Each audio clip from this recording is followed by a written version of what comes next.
Hello friends, welcome to Saturday recipes. இன்னைக்கு ஒரு ஹெல்தியான ரெசிபி தான் பார்க்க போறோம். ABC malt, apple, beetroot, carrot வச்சு ஒரு சூப்பரான ஹெல்தியான ஏபிசி மால்ட் எப்படி செய்யறதுன்னு சொல்லி தான் பார்க்க போறோம்.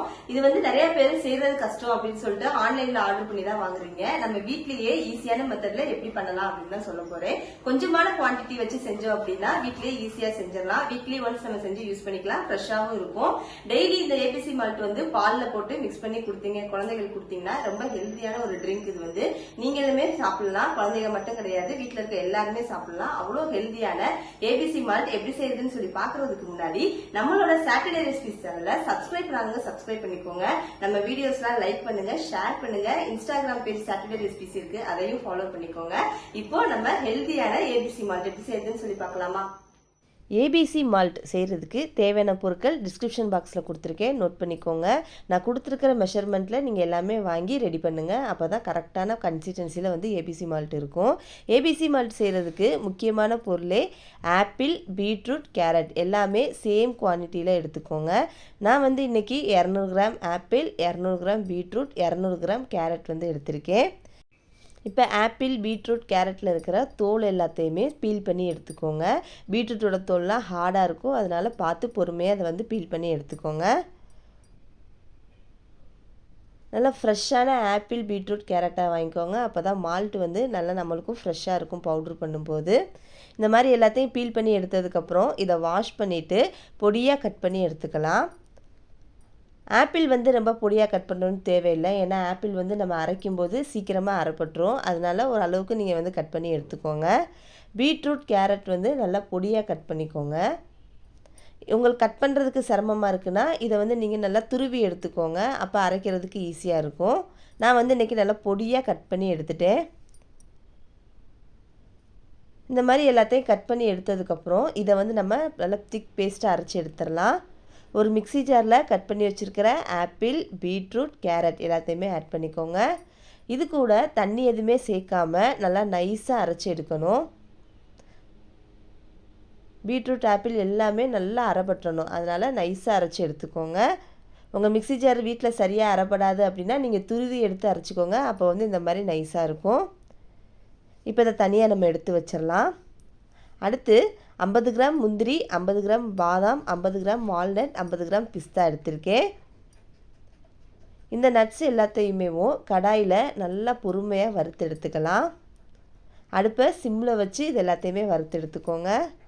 இது கூட 4 ஏலக்காய் சேர்த்து அதையும் நல்லா வறுத்துக்கோங்க. இப்போ இந்த நட்ஸோட கலர்லாம் மாறுற அளவுக்கு வறுத்ததுக்கப்புறம் இதை ஆற வச்சுருங்க, ஒரு பிளேட்டில் மாற்றி.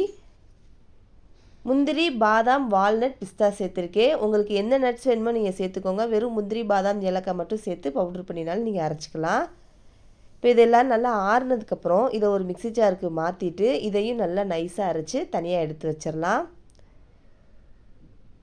இப்போ ஏபிசி மால்ட் எப்படி செய்யறதுன்னு சொல்லி பார்க்கலாமா? கடாயில் நம்ம அரைச்சி வச்சுருக்கிற ஆப்பிள், பீட்ரூட், கேரட் பேஸ்ட்டை ஆட் பண்ணிக்கோங்க. ஆட் பண்ணிவிட்டு அடுப்பை மீடியம் ஃப்ளேம்லேயே வச்சுக்கோங்க கடைசி வரைக்கும். இதை நல்லா மிக்ஸ் பண்ணி விடுங்க. இப்போ இந்த ஆப்பிள், பீட்ரூட், கேரட்லாம் குக் ஆகி இதிலேருந்து ஆவி வர ஆரம்பிக்கும். இந்த மாதிரி வர ஆரம்பிக்கிற ஸ்டேஜில் வந்து நீங்கள் இது கூட நான் வந்து இன்றைக்கி 200 gram carrot, beetroot, apple add பண்ணியிருக்கேன். இதுக்கு 1/4 கிலோ நாட்டு சக்கரை வந்து நான் ஆட் பண்ணியிருக்கேன். ஆட் பண்ணிவிட்டு நல்லா மிக்ஸ் பண்ணி விடுங்க. நாட்டு சக்கரை சேர்த்ததுக்கப்புறம் இது வந்து கொஞ்சம் தண்ணி விட்டு வரும், அதனால் அப்படியே இதை நல்லா மிக்ஸ் பண்ணி விடுங்க. இப்போ இந்த நாட்டு சக்கரை வந்து நல்லா கரைஞ்சதுக்கப்புறம் இது வந்து தெறிக்க ஆரம்பிக்கும். இந்த மால்ட்டு வந்து தெறிக்க ஆரம்பிக்கும் போது நீங்கள் என்ன செய்யலாம்னா மூடி போட்டு இதை அப்படியே நல்லா கிண்டி விடுங்க. கையெடுக்காமல் கிண்டணும், அப்போ தான் அடி பிடிக்காமல் இருக்கும். பாருங்கள், இந்த மாதிரி தெறிக்க ஆரம்பிக்கும். அப்போ வந்து நீங்கள் ஒரு பாதி அளவுக்கு மூடியை வச்சு மூடிட்டு அப்படியே கிண்டி விட்டுட்டே இருக்கணும். கிண்டாமல் விட்டுறாதீங்க, அப்புறம் அடி பிடிச்சிரும். இந்த மாதிரி கிண்டுனீங்கன்னா நம்ம முகத்தில் வந்து தெறிக்காமல் இருக்கும். கொஞ்சம் தள்ளி நின்னே கிண்டுங்க. நல்லா இது வந்து கெட்டியாக இந்த மாதிரி ஜாம் மாதிரி வரணும், அந்த அளவுக்கு நல்லா கிண்டிக்கோங்க. பாருங்கள் எவ்வளோ கெட்டியாக இருக்குன்னு. இந்த மாதிரி கெட்டியாக ஆகிற வரைக்கும் நல்லா கிண்டணும். அடுப்பை மீடியம் ஃப்ளேமில் வச்சு பொறுமையாக கிண்டுங்க. இந்த மாதிரி நல்லா வந்ததுக்கப்புறம் அடுப்பை ஆஃப் பண்ணிவிட்டு ஃபேன் காற்றுல உட்காந்து நல்லா கிண்டிக்கிட்டே இருங்க. கையெடுக்காமல் கிண்டணும். கையை எடுத்துட்டிங்க அப்படின்னா இது வந்து இறுகி போயிடும் வெல்லம் போட்டிருக்கனால. அதனால் 2 பேர் சேர்ந்து பொறுமையாக கிண்டுங்க. மாற்றி மாற்றி கிண்டினீங்கன்னா கைவலி இல்லாமல் இருக்கும். இந்த மாதிரி இது நல்லா கிண்டும் போது இப்படி வந்து பவுடராக கிடச்சிரும். இந்த மாதிரி பவுட்ரு ஆகிறதுக்கு ஒரு மணி நேரமாவது ஆகும். அதனால் நல்லா கிண்டி எடுத்துகிட்டு இந்த மாதிரி பவுட்ராக வந்ததுக்கப்புறம் இதை கொஞ்சம் ஆற விட்டுட்டு ஜாருக்கு மாற்றிட்டு 2 பல்ஸ் கொடுத்து எடுத்திங்கன்னா நல்லா பவுட்ராக கிடச்சிரும்.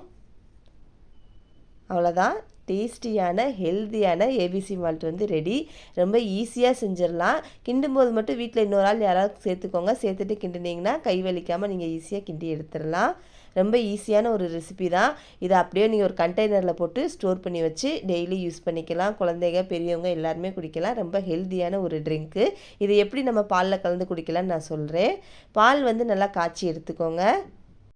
ஒரு கப்பில் 2 டேபிள் ஸ்பூன் நம்ம செஞ்சு வச்சுருக்கிற ஏபிசி மால்ட் ஆட் பண்ணிக்கோங்க. கூடவே காய்ச்சின பால் சேர்த்து மிக்ஸ் பண்ணி விட்டுக்கோங்க. இனிப்பு கம்மியாக இருந்தால் சுகர் இல்லைன்னா நாட்டு சக்கரை சேர்த்து குடிங்க. ரொம்ப ஹெல்த்தியான ஏபிசி மால்ட் ரெடி. நீங்களும் ட்ரை பண்ணி பாருங்கள். ஏபிசி மால்ட் எப்படி செய்யறதுன்னு சொல்லி பாத்தீங்களா?